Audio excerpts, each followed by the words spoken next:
Evacuation. More than 100,000 men, women, and children, all of Japanese ancestry, removed from their homes in the Pacific Coast states to wartime communities established in out-of-the-way places. Their evacuation did not imply individual disloyalty, but was ordered to reduce a military hazard at a time when danger of invasion was great.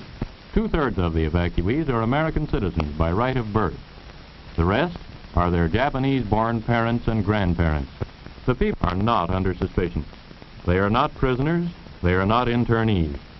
They are merely dislocated people, the unwounded casualties of war. The time, spring and summer of 1942. The place, 10 different relocation centers in unsettled parts of California, Arizona, Utah, Idaho, Wyoming, Colorado, and Arkansas.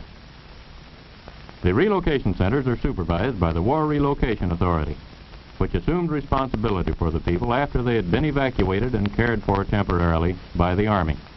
A relocation center, housing from 7,000 to 18,000 people.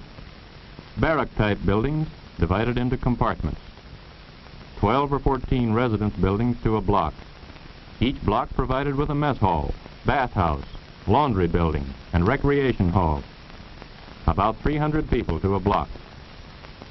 The entire community bounded by a wire fence and guarded by military police, symbols of the military nature of the evacuation. Each family, upon arrival at a relocation center, was assigned to a single-room compartment, about 20 by 25 feet. Barren, unattractive. A stove, a light bulb, cots, mattresses, and blankets. Those were the things provided by the government. The family's own furniture was in storage on the West Coast. Scrap lumber, perhaps some wallboard, and a great deal of energy, curtains, pictures, drapes, depending on the family's own ingenuity and taste, helped to make the place livable. Some families built partitions to provide some privacy. Others took what they received and made the best of it. The 300 or so residents of each block eat in a mess hall, cafeteria style. Rough wooden tables with attached benches. The food is nourishing but simple. A maximum of 45 cents a day per person is allowed for food, and the actual cost is considerably less than this, for an increasing amount of the food is produced at the centers. A combination of Oriental dishes to meet the tastes of the Issei, born in Japan, and of American-type dishes to satisfy the Nisei, born in America. Lands that had never been occupied or farmed were chosen for most of the relocation centers. Most of the land was covered with desert growth, or with timber in the case of the Arkansas centers. It had to be cleared before farming could start. Then it had to be leveled, and irrigation ditches laid out, or rebuilt, in order that the people could produce a part of their own food. Then came the plowing and preparation of the soil and planting. A few of the centers had crops in 1942. In 1943, all of them. About half of the evacuated people were farm folk, skilled producers of vegetables, fruits, and other crops. They had made desert lands productive before, and around the relocation centers they could and did do it again by the application of hard work and water for irrigation. At the two centers in Arkansas, they have introduced Western-type irrigation and succeeded in producing vegetables in the heat of midsummer, when ordinary production methods are not successful. Tomatoes, peppers, cucumbers, corn, melons, and many other crops have been grown on land that a year or 2 years ago was unproductive. Food production is aimed at self-support for the relocation centers. It does not go onto the open market. From the fields, it goes to the center warehouse. From there, it may go to the kitchen, or it may be shipped to other centers. The Arizona centers are most productive in winter. The others produce only in summer or fall, so vegetable crops are exchanged. Besides the workers engaged in farming, it takes many others to handle food in the warehouses, in transportation, in the kitchens. To keep the rolling equipment, trucks, cars, and tractors in operation, it takes mechanics and machinists. Water mains have to be laid and repaired. Roads, sanitation systems, and buildings have to be maintained. At the Arkansas centers, the land is covered with trees, and the clearing process provides lumber for construction and firewood for heating. Those who work are paid. Wages by outside standards are low. $12 a month for beginners, $16 a month for most of the workers, and $19 for professional people such as doctors and others on skilled or difficult work. The workers also receive a small cash allowance for clothing. The money received as wages lets an evacuee buy the things he needs, which are not provided by the government. But most have had to draw on their savings to live as they would like to. In each center, a cooperative business association operates stores which handle clothing, toilet articles, and the merchandise which would be needed in any community. The co-ops also run barber shops, beauty parlors, shoe repair shops, and other services for the community. When the school bell rings, it's a signal for these students at Hart Mountain in Wyoming to change classes. The school curriculum meets the standard of the state where the center is located. Mathematics, American history, geography, the fundamentals of an American education. This is a class in mathematics. And a rhythm class of 5th grade pupils. In the modern school, many subjects are added to reading, writing, and arithmetic as part of the schoolwork. Some of the teachers are Caucasian. Some are evacuees, Americans of Japanese ancestry. The first graders in this class, taught by an evacuee teacher, are making colored drawings which will decorate the walls of their barrack building classroom. The same kind of beautifully clumsy drawings that can be found in almost any first grade room. In the high schools, vocational training gets plenty of attention. Scientific farming, studied in school and in the field. And older boys are learning trades. They use them first as part of the regular work of the relocation center, as welders, mechanics, machinists. Frequently, learning to do the necessary jobs in a relocation center have led to better jobs outside. Health protection is part of the obligation assumed by the government. Evacuee doctors and nurses serve in the hospital under the supervision of Caucasians. Dentists, oculists, and pharmacists also. The Japanese professional men and women, most of them American citizens, had their own practices on the West Coast before evacuation. Many of them now are in the Army Medical Corps, and others have replaced doctors and other health workers in communities outside the centers. The health service in relocation centers, in proportion to population, is about like that of any other American community in wartime, barely adequate. The evacuees have a form of community self-government which aids the appointed officials in administration of the community. A community council of evacuees is elected to make rules and regulations. Anyone 18 years old or older is eligible to vote in the elections, which are carried on in the democratic manner. A judicial commission sits in judgment on minor offenses. Attorneys among the evacuees represent the prosecution and the defense. A serious crime would be tried in the regular courts outside the center.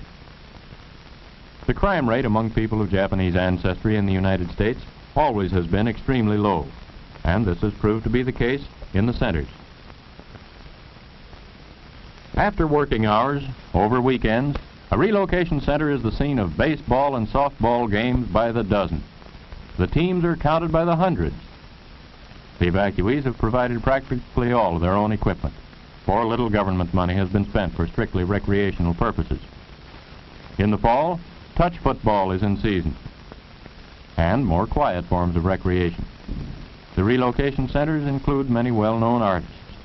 Amateur and professional artists and craftsmen have used their spare time in creating beauty in many different forms. Sunday church services. Advanced preparations include carrying the benches into the barrack building. Most of the alien Japanese are Buddhists.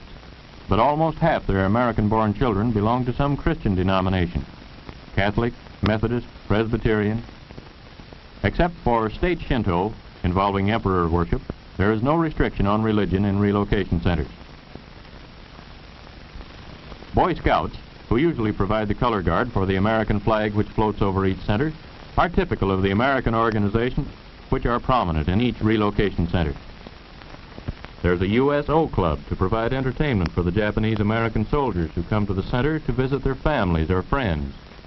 Girl Scouts, Campfire Girls, Parent-Teacher Associations, the Red Cross. The evacuees belong to these organizations in their former homes and transplanted them to the centers. The Boy Scout Drum and Bugle Corps here is leading a harvest festival parade, marking the high point of the successful season of farm production. Everyone turns out to view the beauty queen, to see the well-decorated floats, and to join in the good time that goes with the full day of celebration. While they have many things in common with ordinary American communities, in the really important things, relocation centers are not normal and probably never can be. Home life is disrupted. Eating, living, and working conditions are abnormal. Training of children is difficult. Americanism, taught in the schools and churches and on the playgrounds, loses much of its meaning in the confines of a relocation center. When the War Relocation Authority was only a few months old, it was decided that relocation centers should not be maintained any longer than necessary. The first people to leave the relocation centers were volunteer workers recruited to help tend and later to harvest the sugar beet crop of the western states. Almost 1/10 of the evacuees volunteered for this seasonal work in 1942. The result of their labors was a year's sugar ration for about 10 million people. But work in the beet fields was temporary. Most of the people returned to the centers. The War Relocation Authority has been more concerned with permanent relocation, getting the evacuees out of the backwaters of the relocation centers into the mainstream of American life, so their labor can help to win the war, so the cost to the taxpayers may be reduced, so there can be no question of the constitutionality of any part of the action taken by the government to meet the dangers of war, so no law-abiding American need to fear for his own freedom. Relocation of the evacuees is not being carried on at the sacrifice of national security. Only those evacuees whose statements and whose acts leave no question of their loyalty to the United States are permitted to leave. All information available from intelligence agencies is considered in determining whether or not each individual is eligible to leave. Those who are not eligible to leave have been moved to one center to live presumably for the duration of the war. The others, established as law-abiding aliens or loyal Americans, are free to go whenever they like. Thousands already have gone.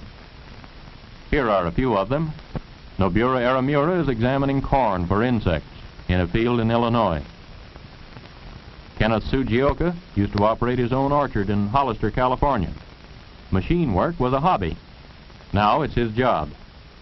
He's making precision parts for American bombers. Masako Takayoshi is assistant head nurse in a large hospital. She was a teaching supervisor of nurses in a Seattle hospital before evacuation. She has 3 brothers, all in the Army. The tractor driver here is Roy Himoto, who used to farm near Walnut Grove, California, and was evacuated to the Tule Lake Center. This young machinist has learned his trade since he relocated to Chicago, and his boss says he learned it well. He's helping to make kitchen equipment. Mrs. Ayako Kasai paints miniature dolls in a Midwestern studio. She used to live at Colusa, California, and then lived at the Granada Relocation Center. In the background is Cecilia Miyamoto, who divides her time now between working and attending college. Kei Nakadoi feeds the chickens on an Illinois farm, and on the same farm is an Issei, Kamago Shimatsu. Shinobu Sakuma, Joe Chihara, and Yoshio Dogen cultivate potatoes on a farm in the Middle West. This is Ruth Nishi. Her father ran a fruit stand in Berkeley, California, and Ruth helped him. After living in the Poston Relocation Center, She moved to Chicago and has become a skillful turret lathe operator. These young men spraying potatoes are from the Minidoka Relocation Center. This boy liked the printing trade, but had no chance to learn it until after he had left the relocation center. He's helping to print some of the nation's supply of magazines. American eggs are shipped all over the world, to Americans in the armed forces and to our allies. Mary Higuchi breaks eggs which are to be dried. And in the same plant, John Iamuri feeds the drying machines. Jim Carisu used to be a clerk in Madera, California. Now he's a candy maker in Chicago. American flags, some of them for the armed forces, are turned out by Mrs. Yoshie Abe. She hopes that one of the flags she makes someday may be carried in triumph down the streets of Tokyo. The produce business in Watsonville, California, used to be home to these boys. Now they're in the produce business in Denver. Henry Ligoro used to be a farmer at Fresno, California. From the Jerome Relocation Center, he moved to the Middle West to make marshmallows. Threshing oats in the Middle West is a new experience to Tet Shiota, who used to grow vegetables near Venice, California. An artificial leg doesn't interfere with the way he handles a pitchfork. This young fellow, operating a bookbinding machine, is typical of the evacuees who are adjusting to new communities, getting along with their employers, fellow workers, and neighbors, and finding satisfaction in becoming self-supporting once more. The Americanism of the great majority of America's Japanese finds its highest expression in the thousands who are in the United States Army. Almost half of them are in a Japanese-American combat team, created by order of the Secretary of War early in 1943. Some of the volunteers came from Hawaii, some from the eastern part of the United States mainland, where there was no mass evacuation. Hundreds of them volunteered while they were in relocation centers. Volunteered to fight against the militarism and oppression of Japan and Germany. They know what they're fighting against, and they know what they're fighting for. Their country, and for the American ideals that are part of their upbringing: democracy, freedom, equality of opportunity, regardless of race, creed, or ancestry.